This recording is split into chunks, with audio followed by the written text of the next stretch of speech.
पुराने समय की बात है।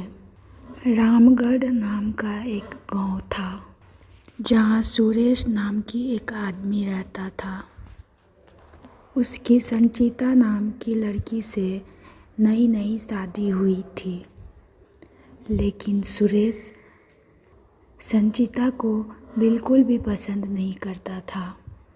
ऐसे ही कुछ साल बीत जाते हैं। इन्हीं सालों में संचिता एक बेटे को जन्म देती है।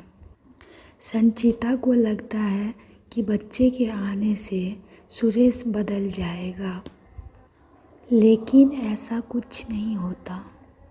सुरेश फिर भी संचिता को खूब मारता है और वो अपने बेटे से भी बिल्कुल प्यार नहीं करता था। सुरेश संचिता को आवाज़ लगाती है, अरे माला, कहाँ मर गई, चल बाहर निकल। संचिता को आवाज़ लगाता है, अरे संचिता, कहाँ मर गई, चल बाहर निकल। फिर संचिता बोली, जी हाँ, क्या हुआ, मैं छोटू को सुला रही थी, उसकी तबीयत खराब है ना। फिर सुरेश कहता है, तुझे तो बस छोटू के बहाने आराम करना होता है, चल जल्दी से अब अलमारी से पैसे निकाल कर ला। फिर संचिता बोलती है, जी वो तो छोटू की दवाई के पैसे हैं ना, घर में बस वही पैसे बचे हुए हैं, आप वो पैसे मत लेकर जाओ। फिर सुरेश गुस्से में आकर बोलता है, तेरी इतनी हिम्मत, तू मेरे सामने जवान लड़ाएगी, बोला ना जा पैसे लेकर आ।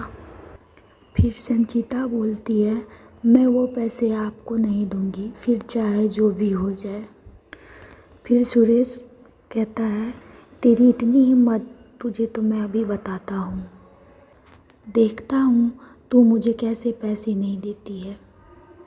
सुरेश अंदर जाकर अलमारी खोलता है और पैसे निकालने लग जाता है। फिर संचिता उसे रोकने लग जाती है।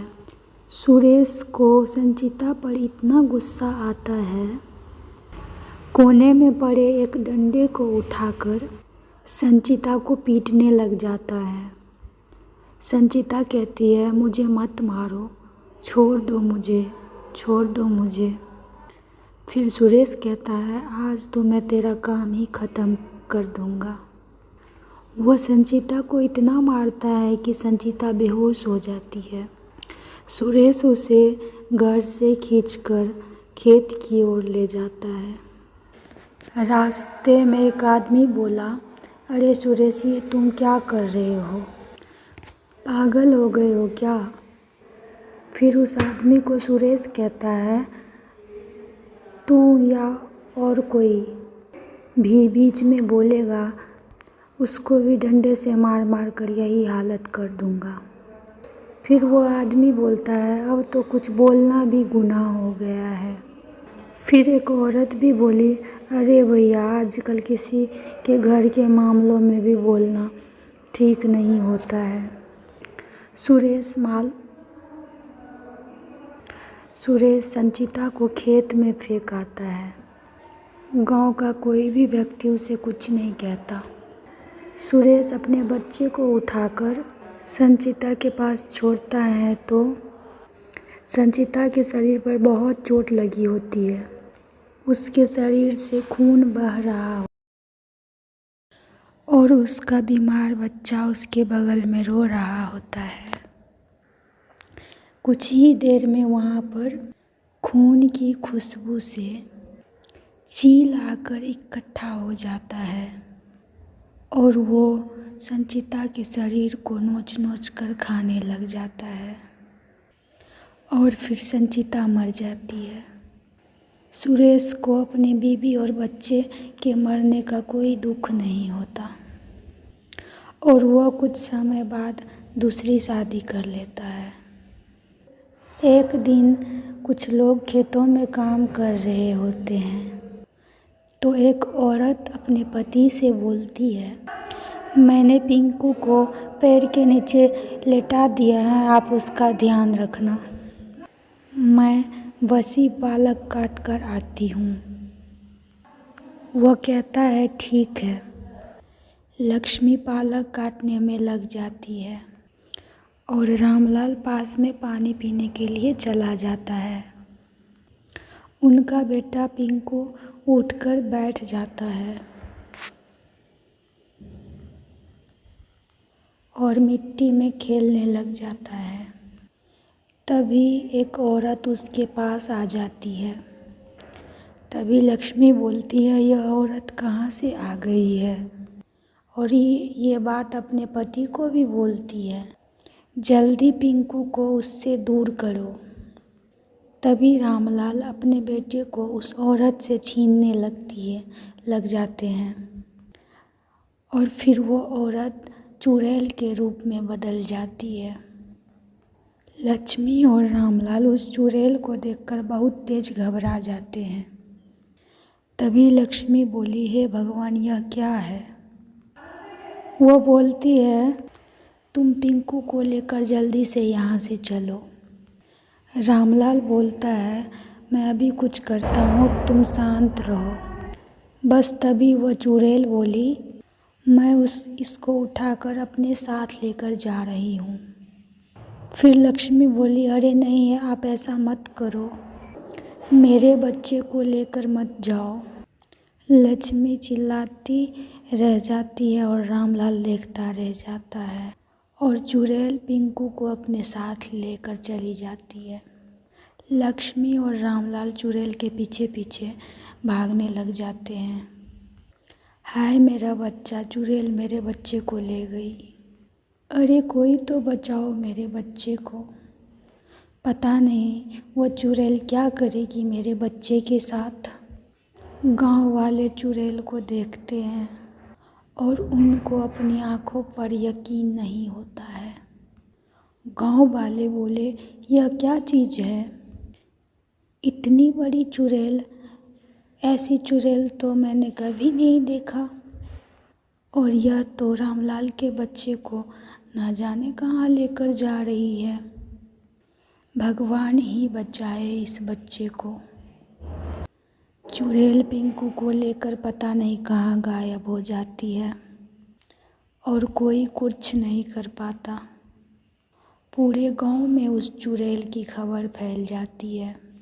सब लोगों में डर बैठ जाता है, कहीं यह चुड़ैल दोबारा ना आ जाए। अगले दिन वह चुड़ैल वापस आती है। एक छोटा बच्चा अपने घर के आंगन में चारपाई पर लेटा हुआ था। वह चुड़ैल वहाँ दोबारा आ जाती है। चुड़ैल की आवाज़ सुनकर उसकी दादी बाहर आ जाती है। दादी चिल्लाती है, अरे यह चुड़ैल वापस आ गई है। अब यह चुड़ैल मेरे पोते को ले जाएगी। कोई बचाओ मेरे पोते को।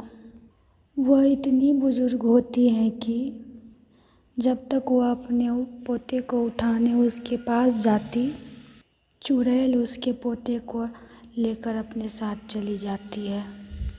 उस चुड़ैल के डर से गांव वाले बहुत ही डर जाते हैं। उनके मन में इतना डर बैठ जाता है कि वह अपने बच्चे को घर से बाहर निकलना ही बंद कर देते थे। एक दिन सुरेश अपनी दूसरी बीवी से उस चुड़ैल के बारे में बात कर रहा था। अरे पुष्पा, क्या यह बात सच है कि गांव में चुड़ैल बच्चों को उठा उठा कर ले जा रही है? जी बिल्कुल सच है। ना जाने भूत चुड़ैल कितने बच्चे को गांव से उठा कर ले जा चुकी है। हमारा बच्चा भी बस अब 4 महीने का है अभी। मुझे तो बहुत ही डर लग रहा है। मैं अपने बच्चे को उस चुड़ैल के नज़रों से कैसे बचाऊं?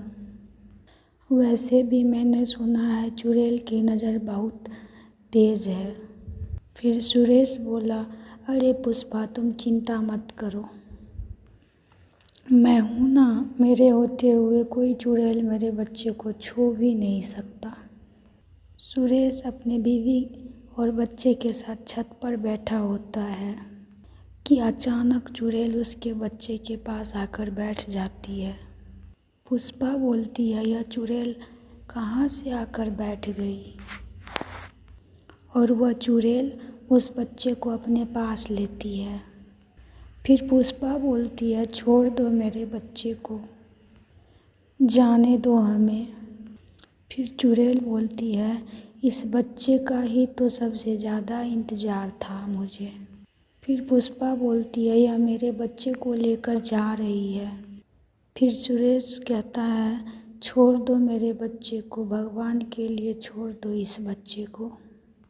फिर चुड़ैल कहती है, इतना दुख तुझे दूसरे के बच्चे पर ज़रा भी दर्द नहीं हुआ, तुझे कभी तरस नहीं आया।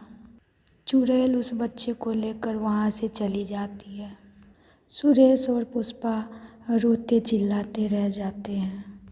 सुरेश बोलता है, चाहे कुछ भी हो जाए, मैं अपने बच्चे को कहीं से भी ढूंढ कर लाऊंगा।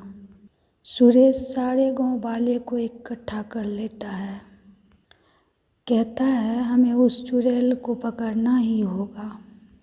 आखिर कब तक हम हमारे बच्चे को ऐसे घर में छुपा कर रखेंगे?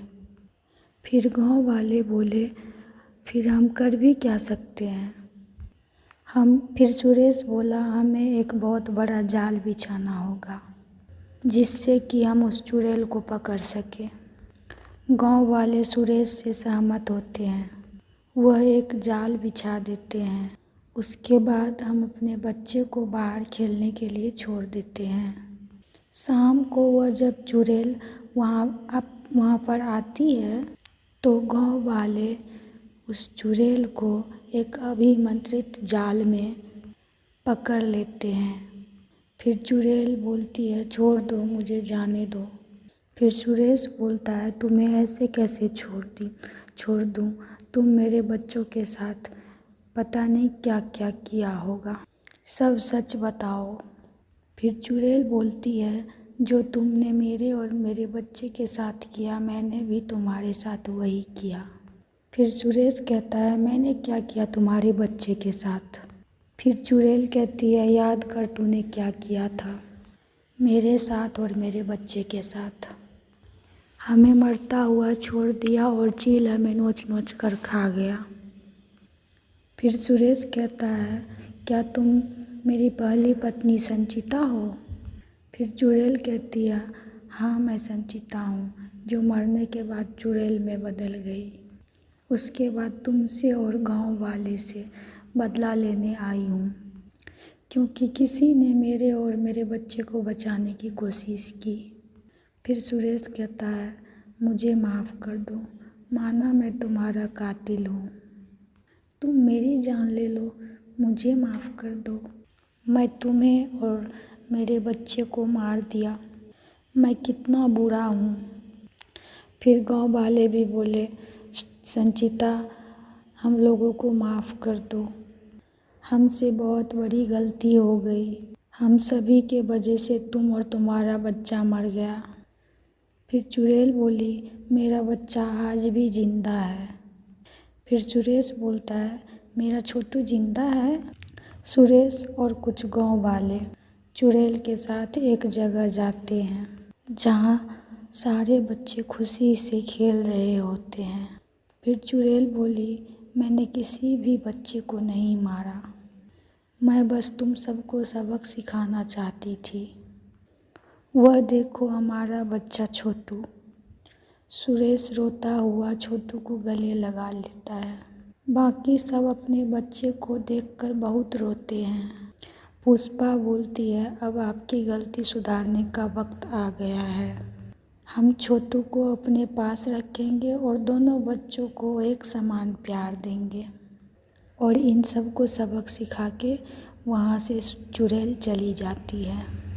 कहानी से यह सीख मिलती है कि हमें कभी भी अपने या किसी का भी बुरा नहीं करना चाहिए, क्योंकि कर्म का फल हमें मिलता ही है।